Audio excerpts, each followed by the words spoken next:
Hello guys, আসসালামু আলাইকুম। সবাই তোমরা কেমন আছো? আলহামদুলিল্লাহ, তোমাদের দয়ায় আমিও ভালো আছি। তোমরা নিশ্চয়ই ভালো আছো।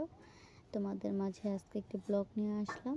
ভিডিওর প্রথমে দেখতে পাচ্ছ আমি মরিচ আর পেঁয়াজ ভেজে নিচ্ছি। শিম আর আলু কুচি কুচি করে কেটে রেখেছিলাম, সেগুলো ভাজি করে নিব।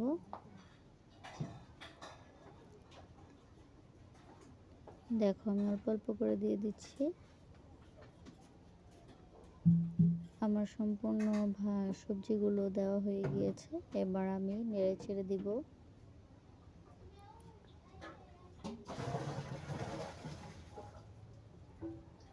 স্বাদ মতো লবণ দিয়ে দিলাম।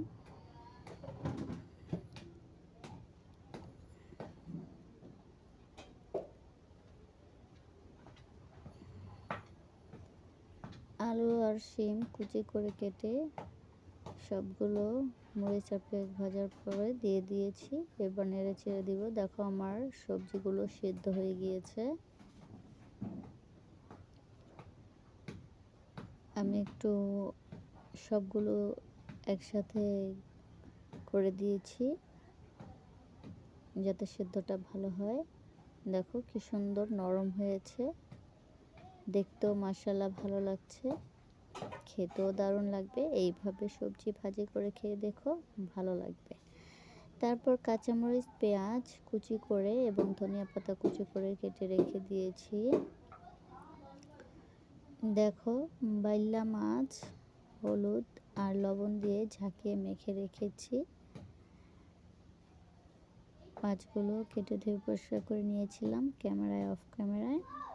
তারপর হচ্ছে তোমার বাইলা মাছ তোমার পুঁই শাক দিয়ে রান্না করবো। কেটে ধুয়ে পরিষ্কার করে নিয়েছি। এবার মাছগুলো ভেজে নেওয়ার পালা। আমি এক পিস করে গরম তেলের মধ্যে মাছগুলো দিয়ে দিলাম।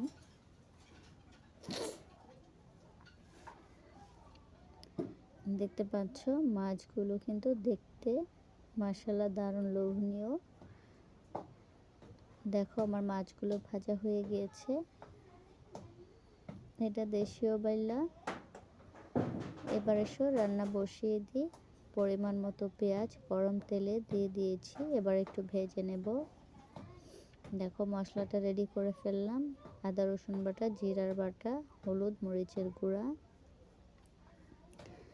এবার আমি মশলাগুলো দিয়ে দিলাম।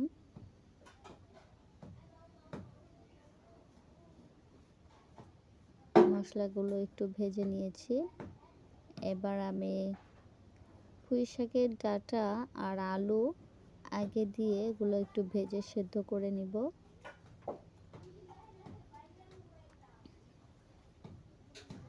মশলার সাথে মিশিয়ে দিলাম।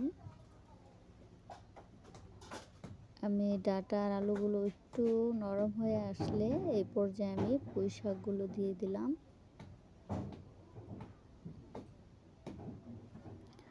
তারপর পরিমাণ মতো পানি দিয়ে দিলাম। এটাও 5 মিনিট কষিয়ে নিয়েছি। পানিটা আমি একবারে দিয়ে দিচ্ছি, কেননা আমার কষানো হয়ে গিয়েছে। দেখতে পাচ্ছ, মাছগুলো ভেজে নিয়েছিলাম। আমার সবজিগুলো যখন বলক এসে পড়েছে, সে পর্যায়ে আমি মাছগুলো দিয়ে দিয়েছি। মাছগুলো এক পিস করে দিয়ে দিলাম।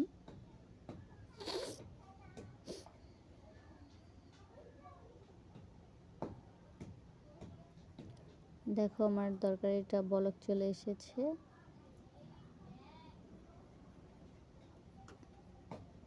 তরকারিটা হয়ে গিয়েছে। এই পর্যায়ে আমি কতগুলো বুট সিদ্ধ করে নিয়েছি, আবার আলু সিদ্ধ করে নিয়েছি অফ ক্যামেরায়।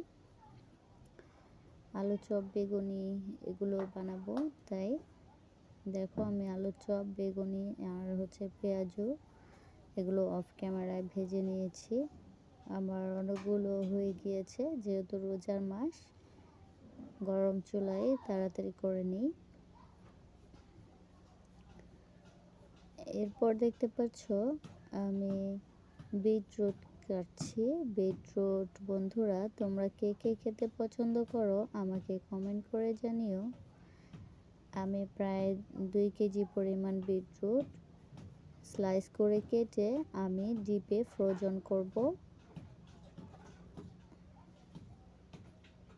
আমার বাড়িতে ব্লেন্ডার নাই, নষ্ট হয়ে গিয়েছে, তাই আমি ডিপে ফ্রোজন করছি। আর তাছাড়া এগুলা যেহেতু অনেকগুলো নিয়ে এসেছি, ডিপে ফ্রোজন না করলে হচ্ছে তোমার এগুলো নষ্ট হয়ে যাবে। আমি হাতালির সাহায্যে আমি ছেঁচে এগুলো শরবত করে প্রতিদিন 1 গ্লাস করে খাবো। তোমরা কে কে খেতে পছন্দ করো কমেন্ট করে জানিও। শাকগুলো এগুলো হচ্ছে তোমার কুমড়ো শাক কেটে ধুয়ে পরিষ্কার করে নিয়েছিলাম। তারপর হচ্ছে তোমার মাছ, এগুলো দেখছো আইড় মাছ, কেটে ধুয়ে পরিষ্কার করে লবণ দিয়েছি। তারপর কাঁচামরিচ আর পেঁয়াজ কুচি করে নিয়েছি, তরকারি রান্না করব। সিম আর আলু স্লাইস করে কেটে ধুয়ে পরিষ্কার করে নিয়েছি। এবার এসো মাছগুলো ভেজে নিই।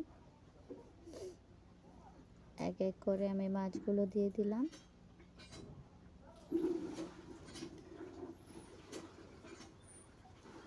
মাছগুলো আমি দিয়ে দিলাম।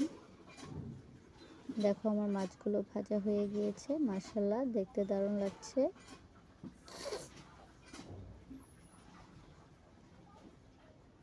পরিমাণ মতো পেঁয়াজ দিয়ে দিয়েছি। একটু মজে আসলে এ পর্যায়ে আমি হলুদের গুঁড়া, মরিচের গুঁড়া, জিরার বাটা, আদা রসুন বাটা পরিমাণ মতো নিয়ে নিয়েছি। তারপর হচ্ছে মশলাটা দিয়ে দিলাম।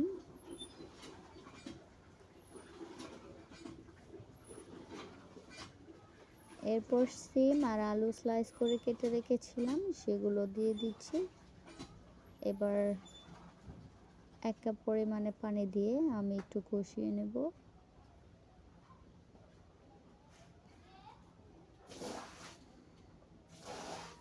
আরও কিছু সবজি আমি দিয়ে দিলাম।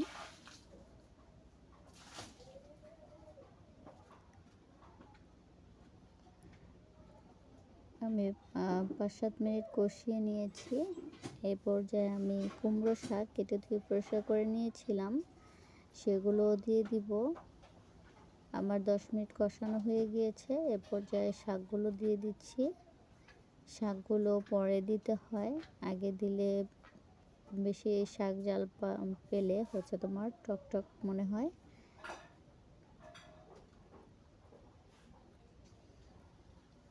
এবার আমি একটু নেড়ে চেড়ে মিশিয়ে দিচ্ছি।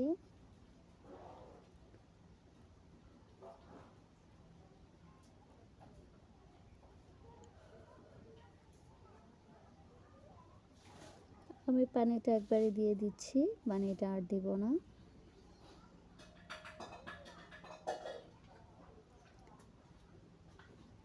দেখো পরিমাণ মতো পানিটা একবারে দিয়ে দিলাম। এরপর আমি আইড় মাছগুলো ভেজে রেখেছিলাম, সেগুলো এক এক করে দিয়ে দিচ্ছি। পুরোটা কড়াই জুড়ে দিয়ে দিব ছড়িয়ে। বন্ধুরা, তোমরা আইড় মাছ খেতে কে কে পছন্দ করো আমাকে কমেন্ট করে জানিও। বন্ধুরা, আমার রেসিপি তোমাদের কেমন লাগে কমেন্ট করে জানিও। আমার চ্যানেলটাকে সাবস্ক্রাইব করো, লাইক করো, শেয়ার দিও। আসসালামু আলাইকুম। আজকের ব্লগ এই পর্যন্তই।